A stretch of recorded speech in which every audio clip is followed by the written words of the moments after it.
Hello अस्सलाम वालेकुम, welcome to my channel. जो मुझे रेगुलरली देखते हैं उनको ये हो रहा होगा कि मैं इतने दिन बाद ये वीडियो बना रही हूँ। मेरी तबीयत ख़राब हो गई थी, मुझे कोविड जैसे फैल रहा है तो मुझे हो गया था। हालांकि मैं एहतियात रखती हूँ, मास्क लगा के निकलती हूँ, लेकिन फिर भी हो गया। तो जब आपको खुद होता है तो फिर अंदाज़ा होता है कि कितनी वीकनेस होती है। आप में से जिन लोगों को हुआ होगा उनको अंदाज़ा होगा कि कितनी वीकनेस होती है, कि कुछ करने को दिल नहीं चाहता और हिम्मत नहीं होती। तो मेरी बिल्कुल हिम्मत नहीं थी वीडियोस बनाने की। अब मेरी तबीयत थोड़ी बेहतर हुई है तो मैंने सोचा कि मैं अपनी वीडियोस को कंटिन्यू करूं।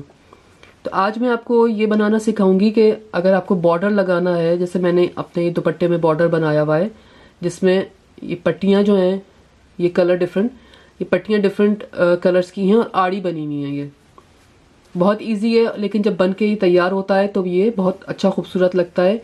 और आपका जो दुपट्टा या शॉल या आपकी शर्ट पे भी आप दामन वगैरह पे आस्तीन पे लगा सकती हैं, तो बहुत रौनक का लगता है ये। और आप अपनी मर्ज़ी के कलर्स जो हैं वो ज़ाहिर चूज़ कर सकती हैं इसमें।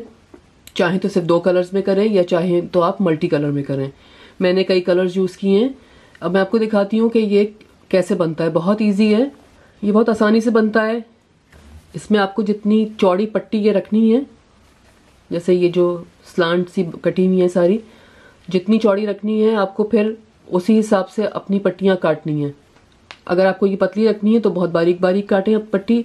अगर चौड़ा ज़्यादा रखना है, जैसे अगर आप फर्ज करें चादर पे बना रही हैं तो आप थोड़ा सा चौड़ा रखना चाहेंगी तो आप चौड़ा रख लें। तो आपको खुद ही अंदाज़ा करना होगा कि आपको कितना रखना है। ये मेरी तकरीबन ऑलमोस्ट 2 इंच की मैंने पट्टियाँ काटी हैं। ये मैंने बराबर बराबर कोशिश की है काटने की।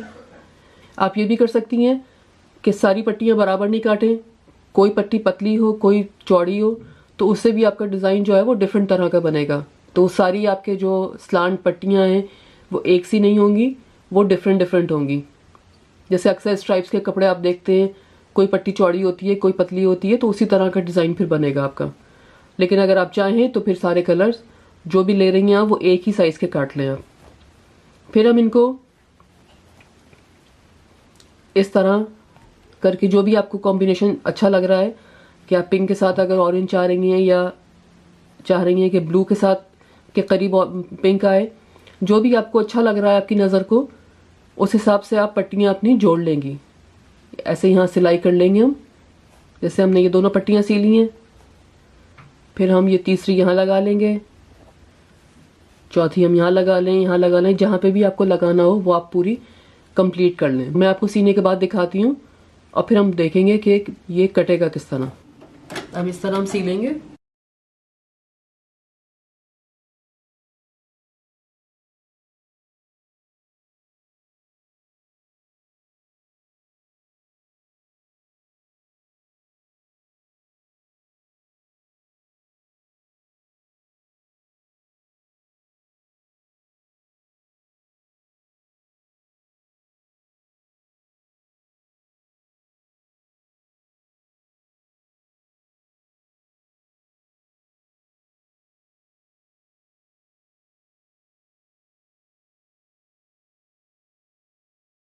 ये मैंने सारी पट्टियाँ जोड़ ली हैं और इनको अच्छी तरह जमा के इस्त्री कर ली है, ताकि आपका जो काम है वो सफाई से हो। अब डायगोनल बनाने के लिए हम इस तरह अपना कपड़ा ले लेंगे। ये मैं चूँकि ज़ाहिर सिर्फ 4 पट्टियों से बना रही हूँ, छोटा बना रही हूँ, लेकिन जब आप बनाएं अपने प्रॉपर काम के लिए तो आप ये भी कर सकती हैं कि अगर चाहे आप 4 कलर या 3 कलर ही यूज़ कर रही हैं, इनकी आप डिफरेंट पट्टियाँ काट लें और ऑल्टरनेट आप करते रहें। जैसे 3-3 के सेट या 4-4 के, अगर 4 कलर हैं तो आपने 4 बना ली और फिर आगे और 4 जोड़ ली, तो थोड़ा सा आपका चौड़ा बन जाएगा। फिर हम इस तरह डायगोनल कर लेंगे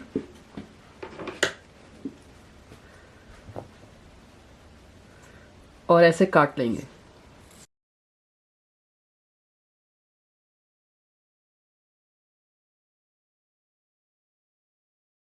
अब आपको जितना चौड़ा रखना है, ये जैसे मेरी ये इतनी चौड़ी है, ये आपको अगर इतना रखना है तो इस हिसाब से काटेंगी आप। पतला रखना है जैसे मैंने रखा है तो थोड़ा सा पतला काटेंगी आप, ज़ाहिर है। तो फिर आप नाप के इस तरह आप रूलर से नाप लीजिए या इंच टेप से नाप लें और फिर जितना चौड़ा रखना है इतना और आप काट लीजिए इसको। बल्कि मुझे ये कहना चाहिए कि जितना चौड़ा रखना है आपको, उससे थोड़ा सा ज़्यादा चौड़ा काटिएगा, इसलिए कि आपको ज़ाहिर है थोड़ा सा यहाँ से मोड़ना भी होगा। अब ये आपकी एक पीस बन के आए, इसी में हम इस तरह ऐड करेंगे अपना। अब मैं आपको सी के नहीं दिखा रही, लेकिन आपको मशीन से ही सीना, अगर आप मशीन से आपने सारे किए हैं तो आप ये काम भी मशीन से करेंगे, लेकिन मेरी मशीन ज़रा उधर रखी हुई है, मुझे बार बार जाना थोड़ा सा मुश्किल है, तो मैं आपको हाथ से करके दिखाती हूँ ताकि आपको अंदाज़ा हो जाए कि आपको आगे कैसे प्रोसीड करना है। इसमें जो आप धागा यूज़ करेंगी वो ज़ाहिर है मैचिंग का तो नहीं हो सकता, इसलिए कि आप डिफरेंट डिफरेंट कलर्स यूज़ कर रही हैं, लेकिन ये कोशिश करें कि ऐसा कलर ना हो। अब जैसे मैंने ये कलर यूज़ किए हैं, अगर मैं इसके साथ ब्लैक से सी लूँ तो थोड़ा सा ज़्यादा झलकेगा, तो थोड़ा सा एक न्यूट्रल सा कोई कलर ले लीजिए, उससे सीजिएगा। अब हम अपना ये वाला पार्ट जो है इसको इससे जोड़ेंगे, इसको यहाँ रखेंगे और थोड़ा सा इसको निकाल के छोड़ेंगे। बिल्कुल ऐसा नहीं रखना है आपको, इसलिए जब आप सिएंगे तो ये वाला फिर छोटा हो जाएगा आपका, ये यहाँ आ जाएगा। तो थोड़ा सा में निकालते हुए चंद मिलीमीटर का फर्क रखना है और फिर सीना है हमें।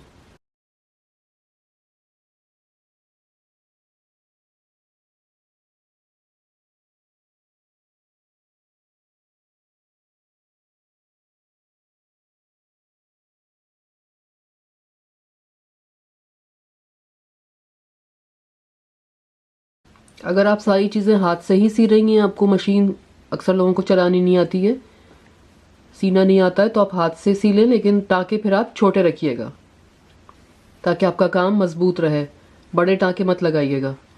अब देखें ये हमारा आगे इसकी कंटिन्यूएशन तैयार हो गई। अब आप इसको इसी तरह बराबर काट देंगे, तो इस तरह आपकी पट्टियाँ जो हैं वो आगे बढ़ती चली जाएंगी। इसको भी आप मेजर करके काटेंगे जैसे आपने फर्स्ट वाला मेजर किया था। मैं तो आपको अंदाजे से काट के दिखा रही हूँ, लेकिन जब आप ज़ाहिर अपना प्रॉपर काम करेंगी तो बेहतर ये होता है कि आप मेजर करके काटें। सीजर्स आपकी हमेशा शार्प होनी चाहिए, इसलिए कि अगर सीजर शार्प नहीं होती हैं तो आपका कपड़ा जो है वो फिर ऊपर नीचे कटता है।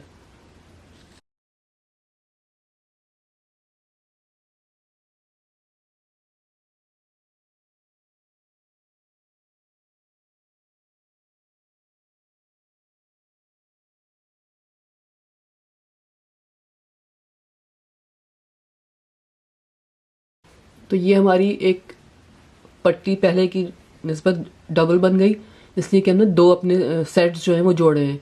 इसी तरह ये वाला जो पार्ट होगा इसको आप मज़ीद जोड़ लीजिए आगे, जैसे मैंने पहले जोड़ा था इस तरह करके, और फिर हम दोबारा काट लेंगे इसको यहाँ से।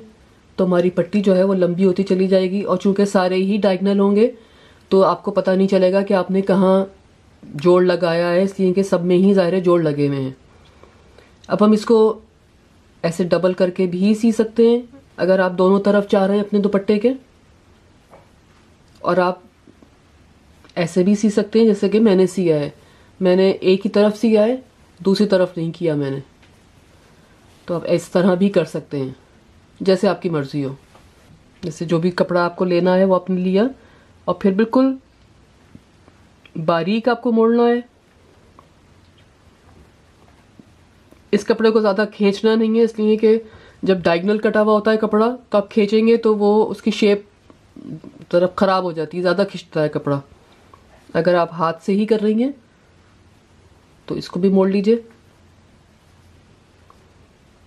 इसकी रॉ एज नहीं रहनी चाहिए जो आप जिस कपड़े पे बना रही हैं, और ना इसकी रहनी चाहिए जो कि आप पट्टी लगा रही हैं। इस तरह आप कर लीजिए।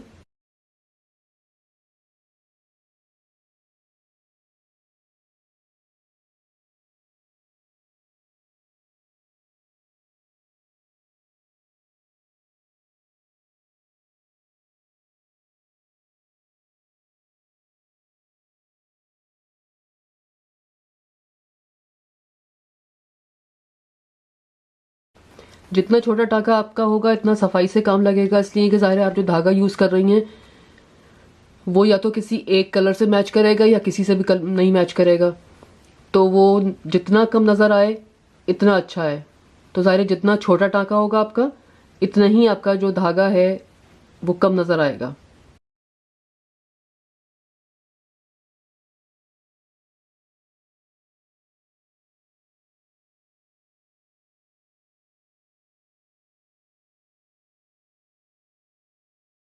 ये मोड़ना और फिर ये मोड़ना एक साथ मुश्किल लग रहा है, वो ये भी कर सकते हैं कि आप पहले इसकी एजिंग जो है वो बना लें, सीलें हाथ से या मशीन से, और फिर उसके बाद अपनी पट्टी जो है ये लगा लें। तो ये दोनों तरीके से कर सकते हैं आप। अगर आपको ये आसान लग रहा है तो इस तरह कर लीजिए, आपके दोनों साथ साथ मोड़ जैसे मैं मोड़ रही हूँ।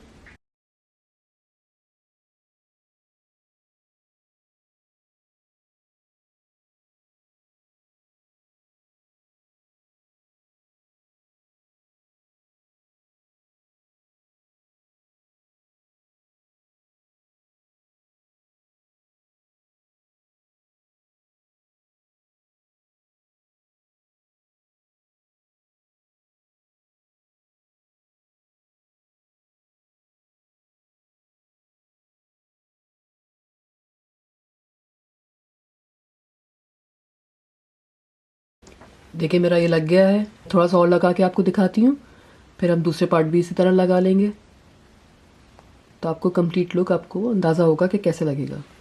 अब ये मैंने पट्टी एक तरफ से लगा ली है, इस तरह ऊपर की तरफ लगाई है मैंने। और फिर अब आप इसको जमाने के लिए यहाँ से भी हम इसी तरह मोड़ेंगे और फिर इसी तरह सी देंगे। अगर आप इसको कच्चा कर लें और इस्त्री कर लें तो अच्छा रहेगा, इसलिए कि फिर वो कपड़े से थोड़ा सा चिपक जाएगा और ऐसा नहीं होगा कि चूँकि आड़ा है, ये अक्सर ये होता है कि आप बना रहे हैं तो वो खिंच खिंच के इस तरह आ जाता है, तो ये थोड़ा सा फूला फूला हो जाएगा। लेकिन अगर आपने इस्त्री करके इसको थोड़ा सा कच्चा कर लिया है तो आपका कपड़ा जो है वो जमा हुआ रहेगा और काम जो है सफाई से होगा। एक आप ये भी कर सकती हैं, जैसे मैंने इस दुपट्टे में किया है कि मैंने दूसरा पार्ट जो था उसको नहीं मोड़ा, उसके बजाय मैंने ये सीधी पट्टी लगाई है और सीधी पट्टी को ही मोड़ा है और कवर कर दिया इसको। तो मुझे इसका काम डबल नहीं करना पड़ा, बस मैंने इसको अंदर छुपा दिया है। तो आप ये भी कर सकती हैं, लेकिन आपको सिर्फ यही बनाना है आड़ी पट्टियों वाला, तो फिर आप ज़ाहिर है आपको यहाँ कुछ करना पड़ेगा ऐसे। और आप ये भी कर सकती हैं कि दूसरी पट्टी आप स्ट्रेट ना लगाएं और आप कोई बेल लगा लें यहाँ, तो उसमें भी आपको फिर मोड़ने की ज़रूरत नहीं होगी। बेल अगर आपने ऊपर लगा ली है, जैसे मैंने ये बेल लगाई है, मैंने ये वाली पट्टी जो है वो मोड़ी नहीं थी, देखें ये नज़र आ रहा है, लेकिन चूंकि मैंने बेल लगा ली तो ये सिक्योर हो गई है और नज़र नहीं आ रहा कि मैंने इसको मोड़ा नहीं है। तो ये डिफरेंट तरीके हैं काम करने के। कुछ लोगों को ये होता है कि हर चीज़ हम सफाई से बिल्कुल मोड़ के सिलाई कर लें, कुछ लोगों को होता है कि नहीं, इसकी कोई ज़रूरत नहीं है, हम आगे जब कपड़ा लगा रहे हैं तो वो ऑलरेडी फिर अंदर चला जाएगा और सेफ़ रहेगा आपका कपड़ा और निकलेगा नहीं। तो ये डिफरेंट लोगों के डिफरेंट तरीके होते हैं, तो मैं आपको इसीलिए बता रही हूँ। अब हम ऐसे करके मोड़ लेंगे इसको।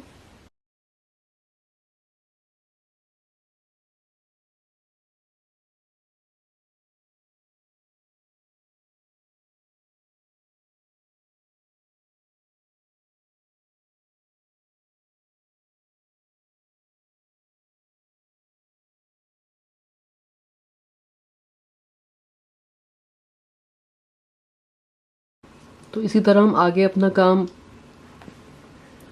बढ़ाते चले जाएंगे, अपना काम जो है वो सिक्योर करते चले जाएंगे और हमारा जो बॉर्डर है वो तैयार हो जाएगा। जैसे मैंने आपको बताया कि आप इसको थोड़ा सा शाइन के लिए आप यहाँ बेल लगा सकती हैं। अगर आपको जैसे प्लेन, जैसे मैंने ये रखा हुआ है, प्लेन रखना है तो फिर आप सिर्फ इसी तरह सी लें और आपका काम कंप्लीट हो जाएगा। तो हम इसी तरह इसको आगे बढ़ाते चले जाएंगे और आपका काम जो है वो कंप्लीट हो जाएगा। अगर आप की सिलाई मशीन की जो स्किल्स हैं वो इतनी अच्छी हैं कि आप सिलाई मशीन से इसको यूज कर सकती हैं, तो आप ज़्यादा आसान, ज़ाहिर है वही होता है कि आप सिलाई मशीन यूज़ करें, जल्दी काम होता है, नीट ज़्यादा होता है शायद, अगर आपको अच्छा आता है तो।